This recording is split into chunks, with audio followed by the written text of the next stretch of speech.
Bien, continuando con las ponencias de esta tarde, tengo el agrado de presentar al doctor Valentín Gabriel Raime Sumaeta. Él es médico anestesiólogo con pregrado en la Universidad Nacional de la Amazonía Peruana, posgrado por la Universidad de San Martín de Porres de Lima.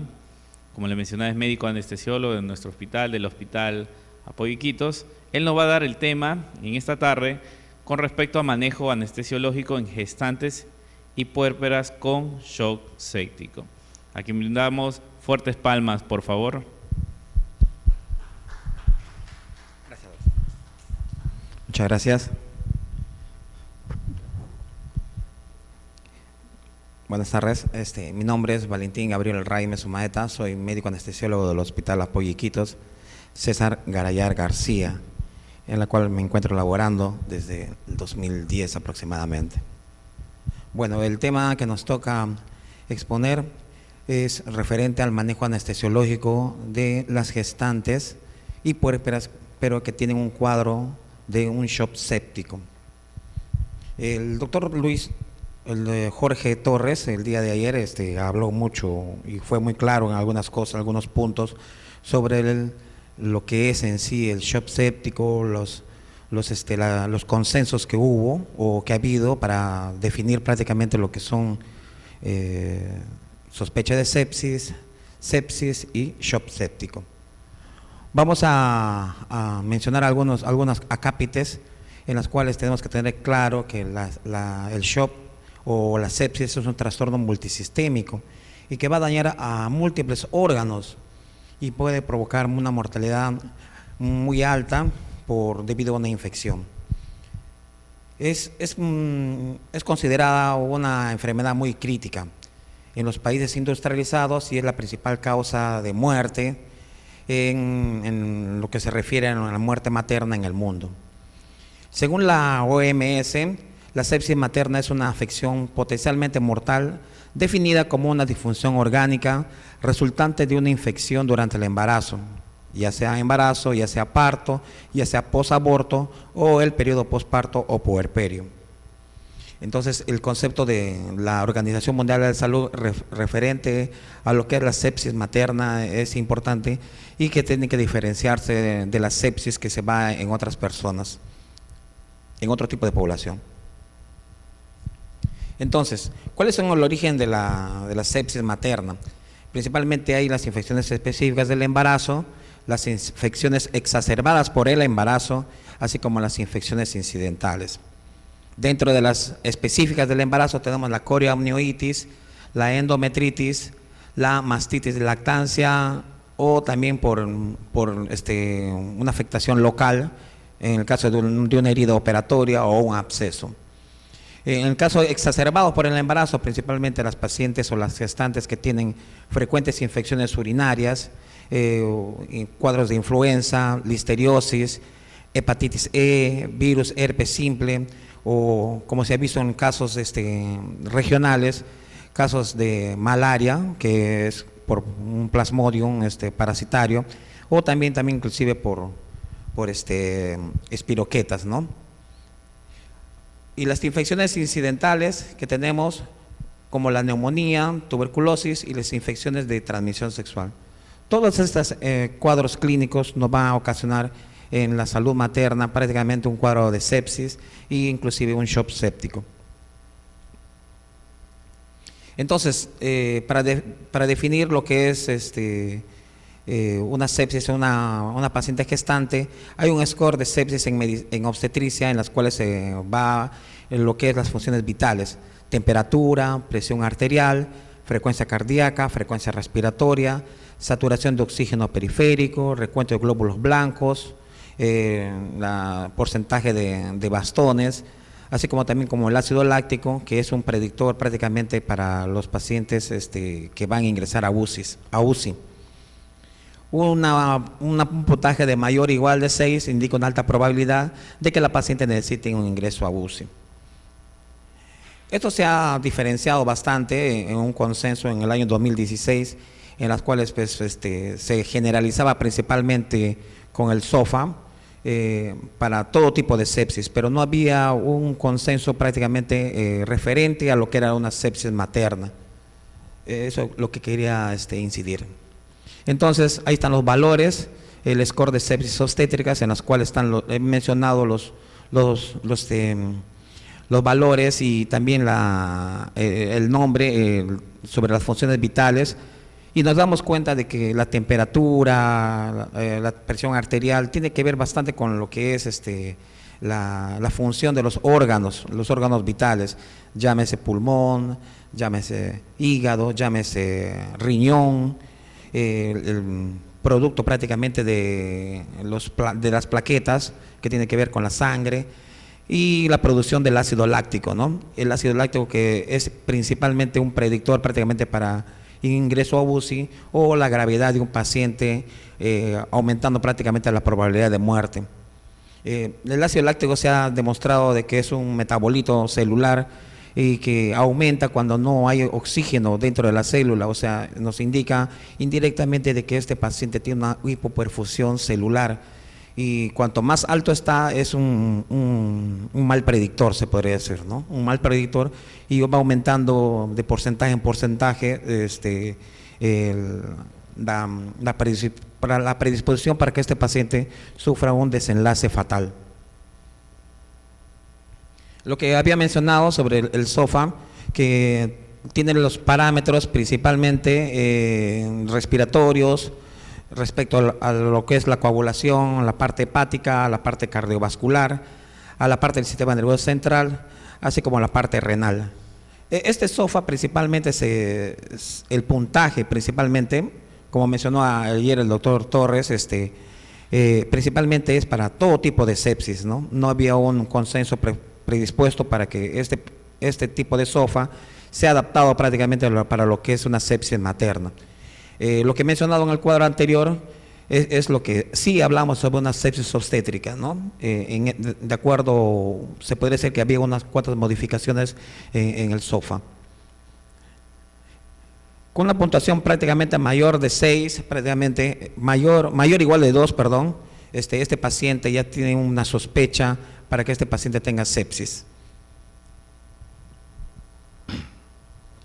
Cuando hubo el consenso en el 2016, el consenso, el tercer consenso, en las cuales se reunieron las sociedades de investigación de América, de Europa, así como de Asia, y tuvieron el concepto prácticamente, el estudio fue, o el consenso sepsis 3, y se definió principalmente lo que era sepsis y shock séptico, porque antes, en el 91, creo, o en el 2001, perdón, en el 2001, había las siglas de SIRS, había septicemia, había bacteriemia, había sepsis, había septicemia, había shock séptico, y prácticamente eso a veces confundían a los investigadores para que de acuerdo a la evaluación y el tratamiento prácticamente era inútil, o a veces demoraban y no se actuaba a tiempo.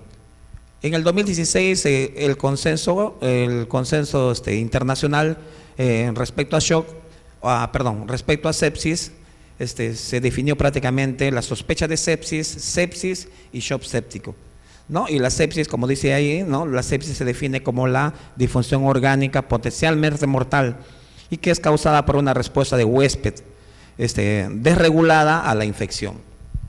Y el shock séptico, principalmente, aparte del concepto de sepsis, tenemos que tener en cuenta que hay una hipotensión arterial sostenida y que es menor de 65 milímetros de mercurio, así como también un ácido láctico mayor de 2 milimoles.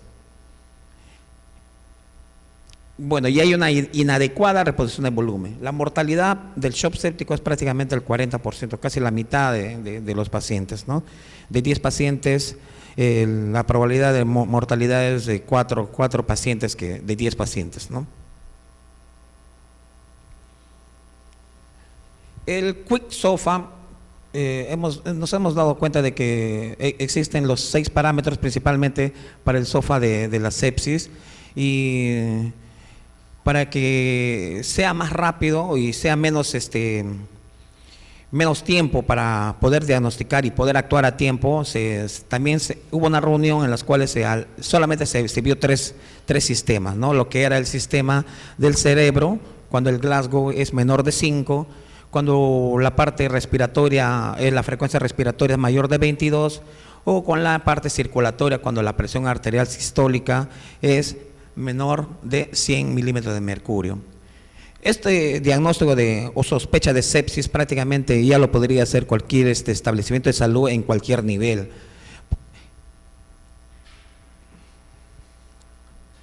El tratamiento prácticamente del diagnóstico de sepsis, una vez que tenemos el diagnóstico de sepsis, las metas de reanimación a cumplir en las primeras 6 horas o en la hora de oro, tiene que ver bastante con estas metas. El parámetro, la presión venosa central tiene que estar entre 8 y 12, la presión arterial media tiene que estar entre 65 y 90, la saturación venosa tiene que estar mayor de 70, el gasto urinario tiene que ser mayor o igual de 0.5 mililitros hora, y el hematocrito tiene que ser mayor de 30. Si a veces no tenemos una adecuada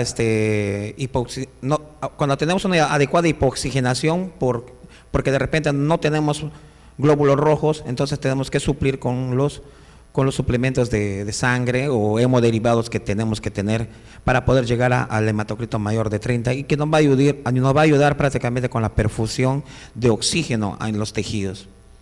Tenemos que cumplir todas esas metas para que a lo menos este paciente no sufra un desenlace fatal. Respecto al manejo anestesiológico,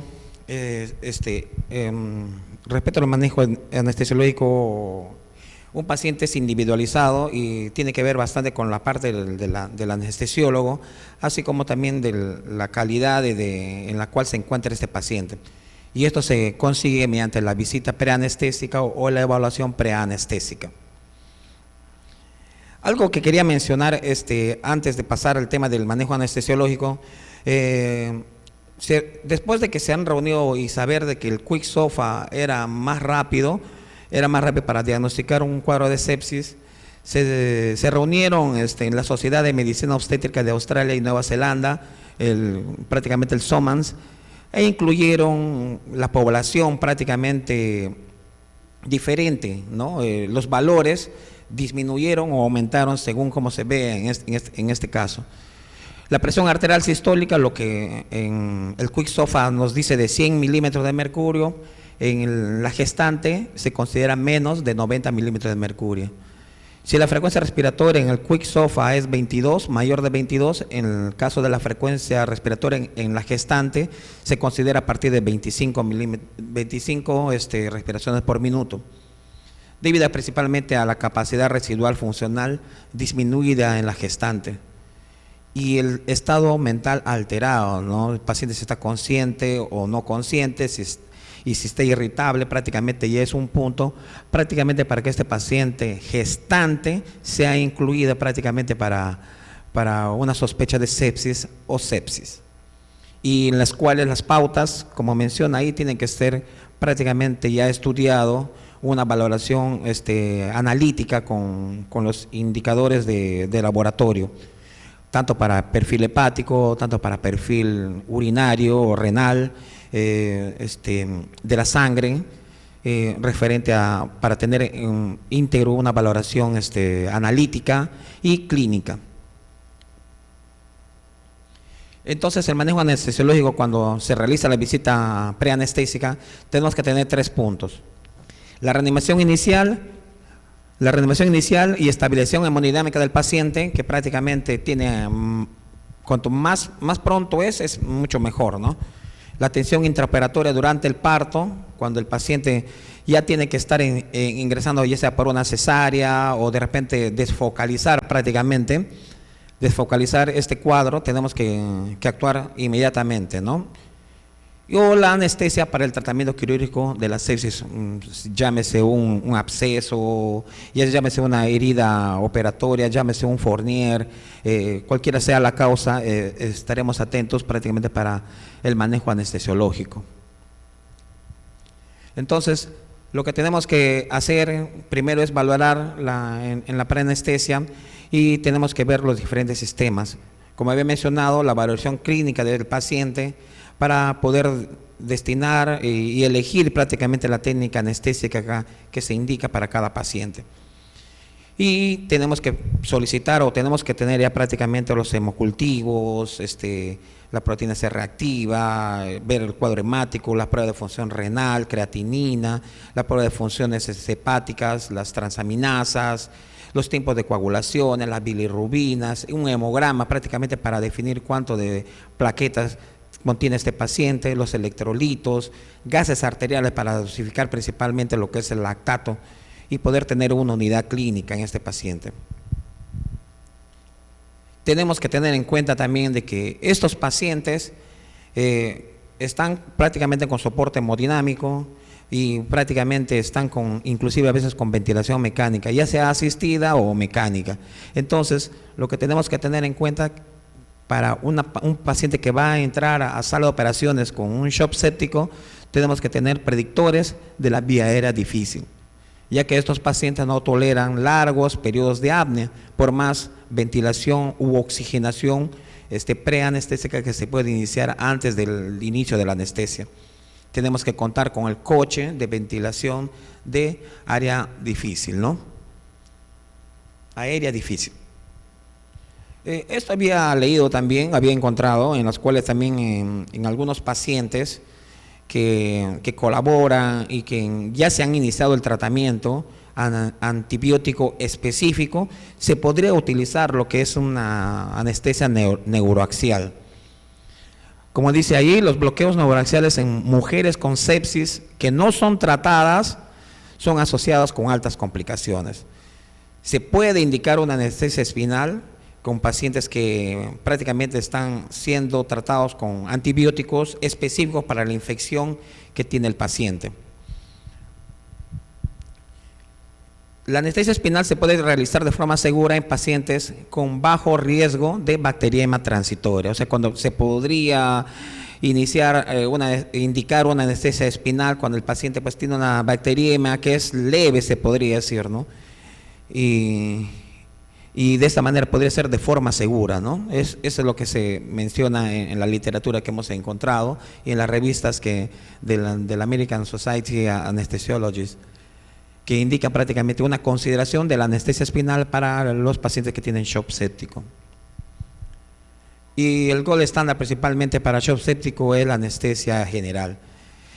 El paciente obstétrico séptico tiene mayor inestabilidad hemodinámica y también demanda mayor oxígeno metabólico. En este caso nosotros tenemos que tener en cuenta la vía aérea, ¿no? La vía aérea, como había mencionado, no soportan apneas prolongadas, rápido de satura, por en cuanto nosotros tenemos que tener una ventilación preanestésica adecuada para que este paciente nos pueda ayudar. Y en la ventilación mecánica, una vez que se ha realizado la laringoscopía e intubación, tenemos que poner prácticamente a un volumen corriente de 4 a 6 mililitros por kilo de peso. O sea, la mínima dosis de ventilación para que este paciente no tenga injuria o pulmonar. Las presiones de plateau principalmente es para la presión de inspiración, en las cuales no tiene que pasar más de 30 centímetros de agua, porque puede ocasionar un barotrauma y podemos ocasionar un barotrauma y por consiguiente lesión pulmonar. Y el PIP, ¿no? La presión al final de la expiración se tiene que colocar para que de esta manera no colapsen los alvéolos.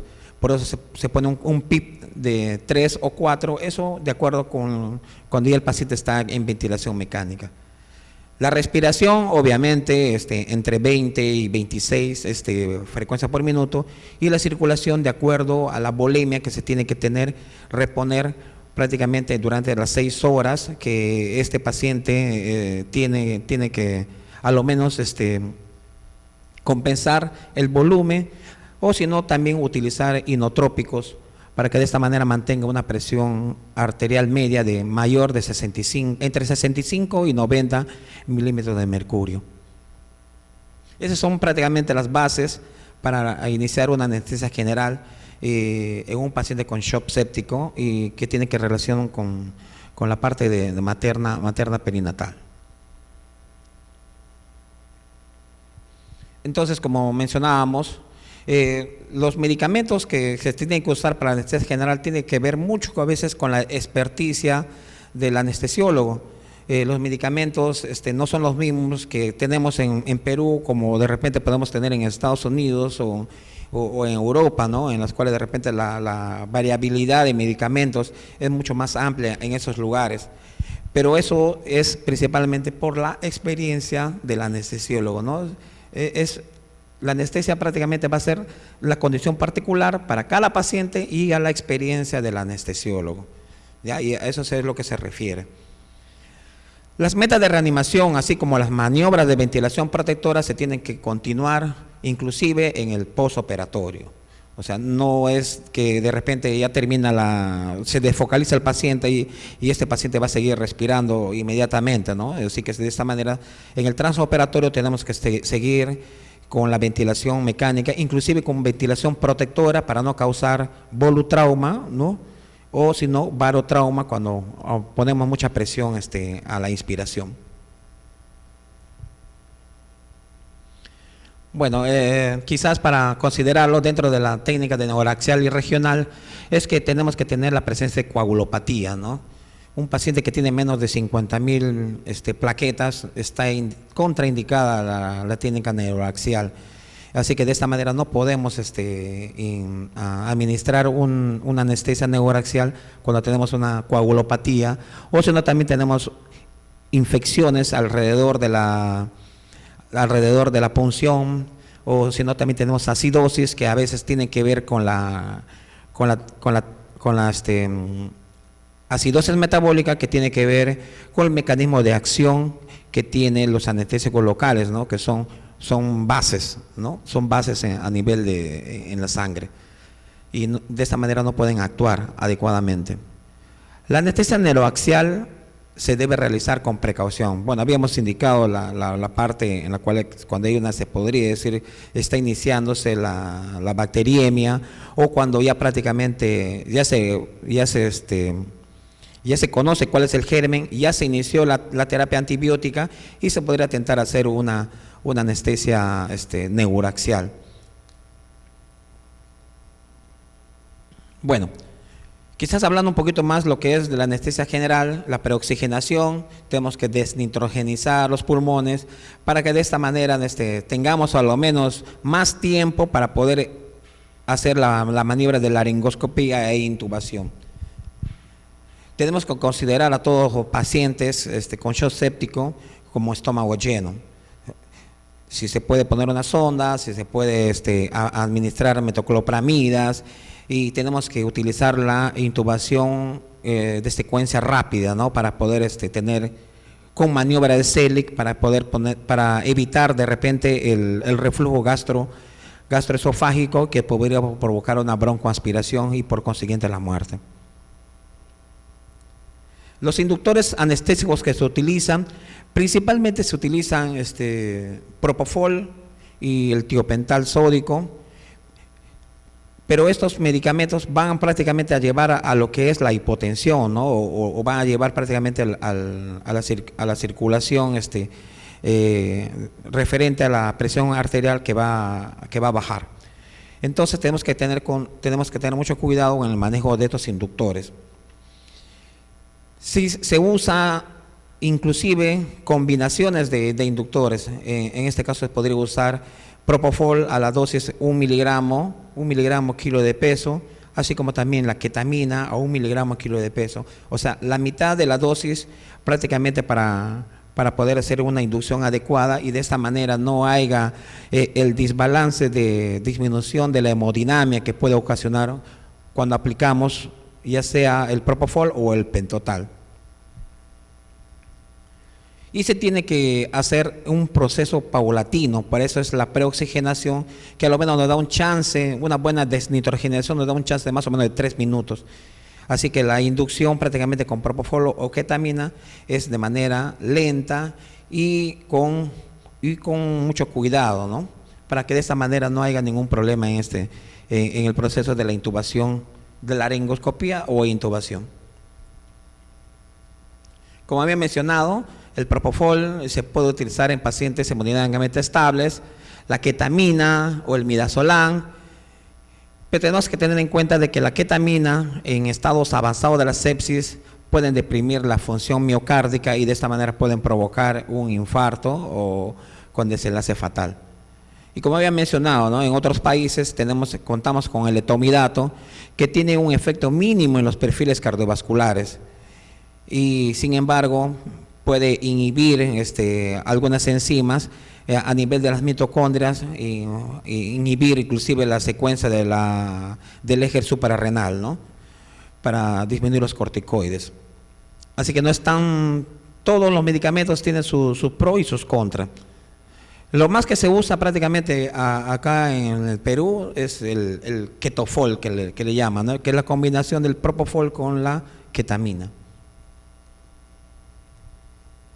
También tenemos, como estos medicamentos atraviesan todos los sistemas y se metabolizan a nivel hepático o se eliminan a nivel renal, y si tenemos unas fallas multiorgánicas en estos pacientes, tenemos que utilizar medicamentos a bajas dosis para que de esta manera pues no se prolongue su tiempo de acción. La indicación más selectiva y más precisa es referente al uso de rimifentanilo, porque se metaboliza a nivel de las esterasas sanguíneas, ¿no?, a nivel de la sangre, no llega al metabolismo hepático ni la eliminación renal. Entonces la infusión de rimifentanilo se podría usar en el contexto para que a lo menos este paciente durante la inducción o durante el mantenimiento esté estable. Se puede usar si es que de repente vemos que este paciente está bajando la presión durante el manejo anestésico. Se puede utilizar los vasoconstrictores como etilefrina, con dosis efecto, 1 miligramo, y evaluando la respuesta hemodinámica podemos repetirlo otra vez. También tenemos, aparte de la etilefrina, tenemos la efedrina y tenemos la fenilefrina. A nivel Perú contamos con la etilefrina, que prácticamente nos va a hacer de que los efectos hemodinámicos no aparezcan durante el mantenimiento de la anestesia. Y tenemos que tener en cuenta, bueno, ¿no?, es el paciente con el uso de la norepinefrina o noradrenalina, para que este efecto sea más prolongado, inclusive en dosis titulables o en dosis de goteo con bomba. Lo que habíamos mencionado, la lesión pulmonar, hay una injuria pulmonar y prácticamente eso se complica con la sepsis. Por eso, en cuanto se tiene que usar el volumen mínimo, 4 o 6 mililitros por kilo de peso, tenemos que utilizar la presión inspiratoria de plateo, que no debe pasar mayor de 30 centímetros de agua, así como también tenemos que conservar el PIP, ¿no?, la presión al final de la expiración. Y de esta manera se va a evitar la desaturación por el daño pulmonar que puede estar ocasionando el shock séptico. Y esto se llama, todo esto lo que hemos mencionado se llama una estrategia de ventilación protectora, que se tiene que mantenerse durante toda la operación hasta desfocalizar el foco que está causando el shock séptico, o de repente culminar alguna vez de repente la gestación, si es que este paciente es una gestante que tenga un producto viable y que necesita prácticamente culminar la gestación. Entonces, la anestesia, referente al mantenimiento, no hay un estudio en el cual dice si el propofol por infusión de endovenoso es mejor que los halogenados, ¿no?, que principalmente el sevoflurano o el enflurano. No hay un estudio significativo en los cuales dice de que cuál es mejor. Se puede usar cualquiera de los dos para el mantenimiento de la anestesia general. En el momento de la intubación o la extubación, tenemos que considerar prácticamente la condición clínica de este paciente, ¿no? Por ejemplo, tiene que ser individualizado Y se tiene que considerar, como habíamos mencionado antes, la vía aérea difícil, ¿no? Por lo cual tenemos que contar cerca el coche de vía aérea difícil, con tubos endotraqueales de cortos, de menos medida, fibrobroncoscopio, videolaringoscopios que nos van a ayudar prácticamente a la intubación de este paciente. Y respecto al manejo del dolor durante la anestesia intraoperatoria o posoperatoria, se tiene que considerar prácticamente con las medidas de analgesia multimodal, ya sea vía periférica, ya sea vía central, o usando inclusive opioides, ya sea por bloqueo, ya sea por bloqueo o endovenosos, teniendo en cuenta obviamente las condiciones que pueda tener el paciente, sabiendo de que estos medicamentos, llámese AINES, que pueden provocar más una lesión a nivel renal, el paracetamol a nivel hepático y los opioides que va a disminuir prácticamente la función ventilatoria pulmonar. Estos pacientes tienen, una vez que ya están prácticamente solucionados o ya pasó el tiempo de la anestesia, ya se desfocalizó el paciente, estos pacientes tienen que pasar a una unidad de cuidados intensivos o a una unidad de cuidados críticos para que de esta manera se siga manteniendo la antibiótico-terapia o la ventilación mecánica que se está instaurando en el paciente. Tenemos que considerar que estos pacientes están con inestabilidad hemodinámica y que requieren una monitorización estricta. Por eso es que estos pacientes tienen que estar prácticamente pues, en una unidad de cuidados críticos o unidad de cuidados intensivos.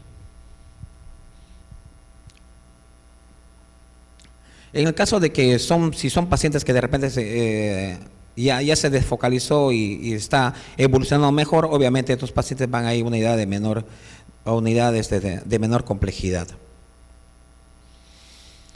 Entonces, como conclusión respecto a la anestesia general en pacientes gestantes o puérperas con shock séptico, las conclusiones que tenemos que tener es que respecto al concepto de sepsis, que es una función o una respuesta desregulada del huésped a la infección, y el tipo de anestesia que se utiliza en estos pacientes, así como los inductores y medicamentos, prácticamente es de acuerdo a la anestesia general y se debe escoger o se debe elegir de acuerdo a la evaluación preanestésica del paciente, individualizándose tanto para el paciente como para el anestesiólogo.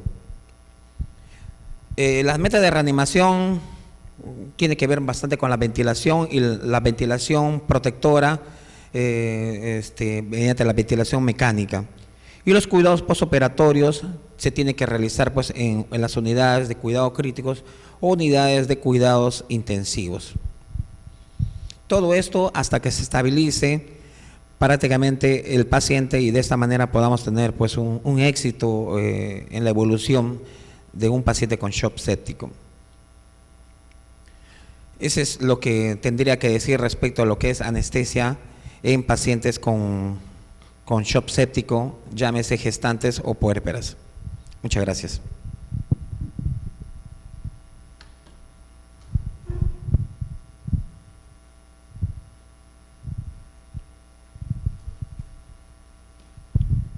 Bien, muchas gracias por la atención. ¿Alguien tiene alguna pregunta que hacer al doctor? ¿Alguien del público? ¿Alguien de Zoom?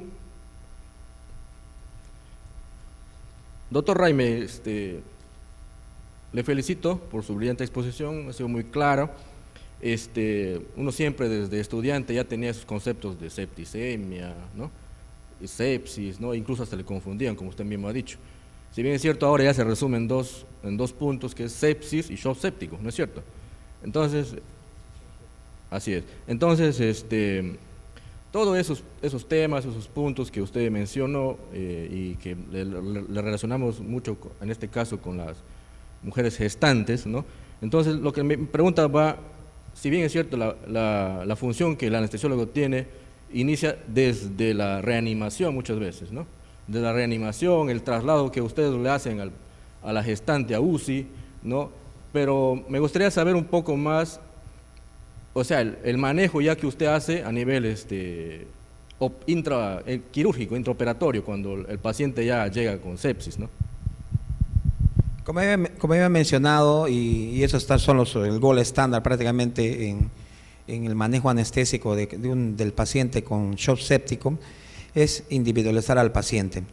Considerar la vía aérea difícil siempre, porque estos pacientes no toleran periodos de apnea prolongado. La oxigenación tiene que ser adecuada y el uso de medicamentos también tiene que hacerse prácticamente a la mitad de la dosis, porque si ponemos la dosis completa del paciente podemos causar una hipodinamia y disminución de hipotensión, provocando hipotensión o si no también falla ventilatoria. En el momento de recibir al paciente con shock séptico, principalmente, a lo mínimo tenemos que estabilizar al paciente, evaluando principalmente lo que es el ABC, ¿no? La vía aérea, la respiración, así como la circulación.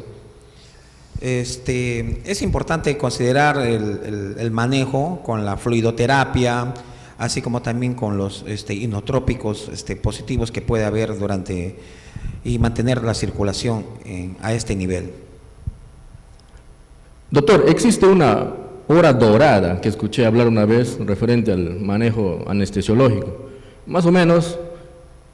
La hora dorada principalmente antes se decía que era 6 horas, luego 4 horas y luego 1 hora, y ahora es 1 hora principalmente, en la cual prácticamente se tiene que decidir el manejo de este paciente, si es sepsis o si es shock séptico. Para eso en los cuadros del SOFA, ¿no? La Assessment de Failed Organs System, en las cuales se ven los 6 puntos que tiene que ver y que se sospecha. Pero como esto era prácticamente muchos parámetros y a nivel de establecimientos de menor resolución, inclusive con el profesional que de repente tenga alguna limitación, ya sea en el laboratorio, ¿no? Con el SOFA, hay el Quick SOFA, ¿no? Que solamente se basa en 3 parámetros, ¿no? La presión arterial sistólica, la frecuencia respiratoria y el Glasgow, ¿no? Ya se está sospechando prácticamente que este paciente tenga sepsis y evaluando y haciendo los análisis respectivos, vamos a ver que este paciente pues tiene un shock séptico. La hora dorada es importante para poder definir el diagnóstico de este paciente.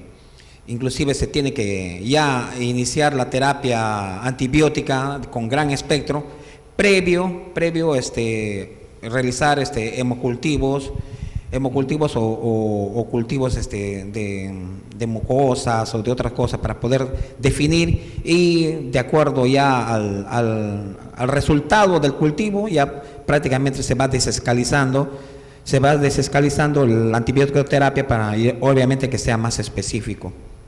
Ok. Nuevamente gracias, doctor Raime. Un aplauso, por favor. Gracias. Muchas gracias.